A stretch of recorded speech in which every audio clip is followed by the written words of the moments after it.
Hey, what's up guys, and welcome to my first Dragalia Lost video. Now, if you don't know what Dragalia Lost is, I would recommend watching this Nintendo Direct trailer. I'll link it in the description below. It covers a lot of good stuff and whatnot. Definitely check it out if you are interested. Anyways, in this video, I'm going to give you guys my top 5 beginner tips for Dragalia Lost. It's mainly for gacha beginners, but it can be helpful for you guys that started your gacha experience with Fire Emblem Heroes. Fire Emblem Heroes is very different from most gachas. It doesn't have a lot of the same mechanics as other gachas since it tries to follow the original series. On the other hand, Dragalia Lost has a lot of similarities to most gachas, so Fae fans, I would for sure recommend that you watch this video. Hopefully this video will help prepare you for the game's launch. It launches on the 27th of September, which is very soon. I'm very excited to play and make content for it. You should definitely give it a try when it comes out. Now, to start things off, my number 5 tip for you guys is to increase your player or account level. Most gachas follow this player leveling system. Fire Emblem Heroes is like the only gacha I've played that doesn't have this system.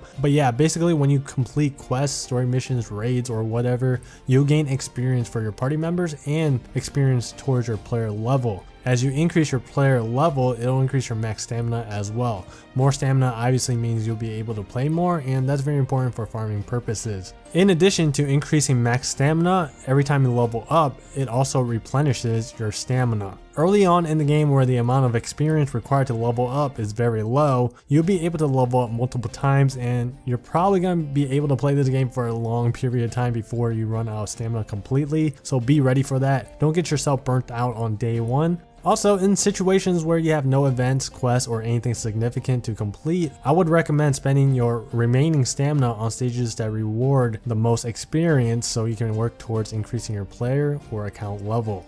My number 4 tip is use auto battle. This relates to my previous tip of increasing your player level. Whether you're grinding stages for resources or simply for experience, use auto battle. This game is co-developed by Games, and it seems like it'll be a lot like Grand Blue Fantasy, or should I call it Grind Blue Fantasy. Yeah, there's no doubt in my mind that this game will be a farm fest.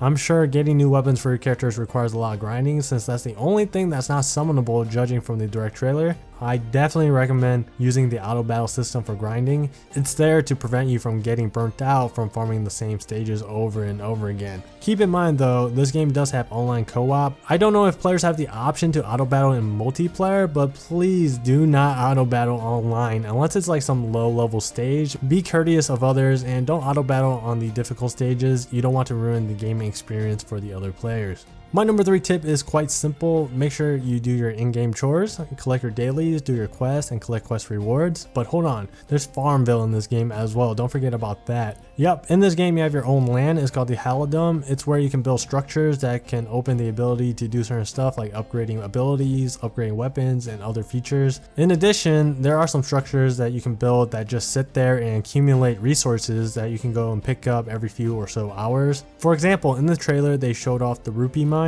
The rupee mine is used to extract and process rupees earnings over time. It only has a capacity of 400, so if you want to make the most out of it, make sure to collect those rupees before the capacity maxes out. Number 2 is Wormite and real money management. If you don't know what Wormite is, well, there's 2 types of currencies in Dragalia Lost. There's Wormite and Diamantium. They both are used for summoning new characters, dragons, and worm prints. Wormite is the free in-game currency that can be obtained by collecting daily logins or by completing quests. Diamantium is the currency that's purchased with real money. Just like in Fire Emblem Heroes or any other gacha, there's only a limited amount of free in-game currency that a player can obtain before running out and having to wait for new content. Make sure you really think twice before summoning on quote-unquote summoning banners. You don't want to be in that situation where you spend all your Wormite on something you don't need, but a few days later a random banner pops up with something really cool that you may want or need. Gacha games are always filled with trap summoning banners to get the player to spend all their free in-game currency, so when they release the next cool summoning banner with all these cool new abilities and OP stats, it might make the player pull out their wallet and spend real money. Don't fall into that hole. Be careful about spending Wormite, and more importantly, be smart with your real money as well. I don't want players to become addicted to summoning and going broke over a mobile game. If that ever happens to you, then please go call a gambling hotline as soon as possible. I'm not telling you to not spend any money, because you can do whatever you want with your own money, but if you can, I would not recommend spending any money on this game if you're not doing well financially. It's all over once you pop your free-to-play virginity, trust me. Once you pop that, you'll have the tendency to spend even more money afterwards. Finally, my number one tip is to use whatever character you like and just have fun with the game. This is the same tip that I kept telling new Fire Emblem Hero players. Use it and invest in any character you like. You still need to be smart about what characters to invest in. For example, don't invest in 4 heroes with the same elemental attribute. Make sure you have a diverse pool of characters. What I'm also saying is don't look at tier lists. They may be fun to look at, but they're doo-doo, especially if this game doesn't have any kind of PvP. Some characters will be better than others, but that doesn't necessarily mean they aren't viable or useless. Dragalia Lost is your adventure and your own gaming experience. Don't let others tell you what to do and not do.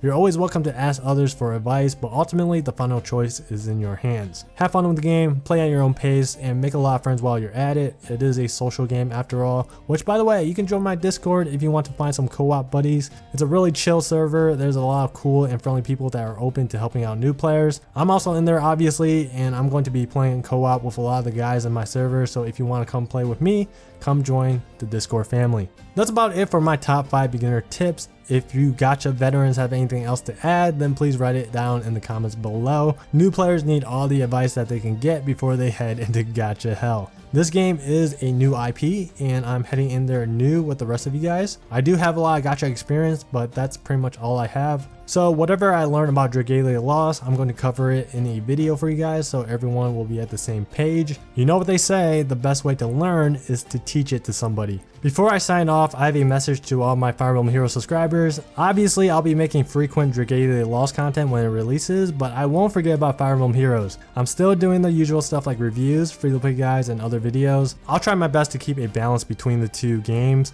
I'm just extremely excited to finally branch out and try something new. I think it's going to be great for me to help boost my content creating motivation and ultimately help grow my channel. And lastly, I want to say thank you guys for all the support, and I hope you guys enjoy my future Dragalia Lost content as much as my Fire Emblem Heroes. And that's gonna be it for this video. Hope you guys enjoyed it. Thanks for watching, and I'll catch you guys in the next video.